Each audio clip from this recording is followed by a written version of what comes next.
Hi, I watched another new film this week in Steven Soderbergh's Presence. It's a unique experiment in filmmaking, I think. A ghost story shot entirely from the point of view of the ghost. Um, Directed by Steven Soderbergh, who also acts as per usual, his director of photography and editor, but also as cameraman. So he's effectively playing the ghost himself, and apparently had to deliberately dress in clothing and footwear that wouldn't make a noise and had to practice walking up and down the stairs without looking at his feet.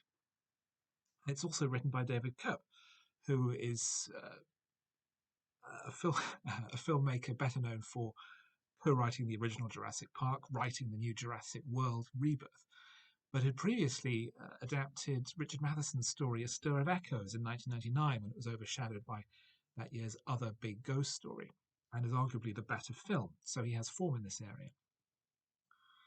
The story is of the spirit or spectre or presence of the title that haunts a large suburban home somewhere in America. The film starts with the house completely empty and deserted, with a new family moving in. The parents are quite wealthy, but there's an inference that the wife is involved in some shady activity in some way.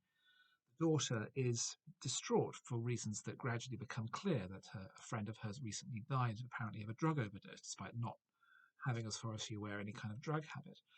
And her older brother is doted on by his mother and somewhat dismissive of his sister's problems.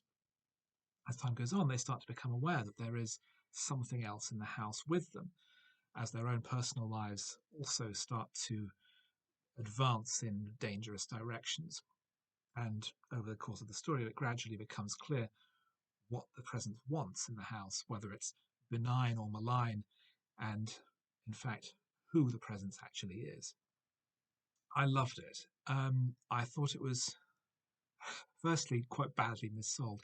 Although it's about ghosts and supernatural things, it's not a horror story. It's not a scary story in any way. It's a thoughtful drama about this family relationship that's very believable, very uh, believably performed and subtly acted by a really strong cast led by Lucy Liu, an unusual choice to lead a film like this, but is superb.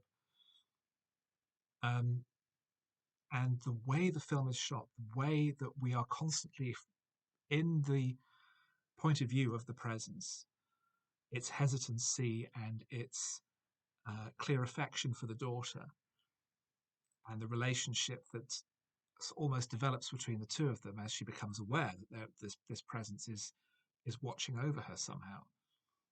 It's really beautifully done. It's a really subtle, thoughtful, well made story that uses a supernatural element to tell a story that wouldn't otherwise work.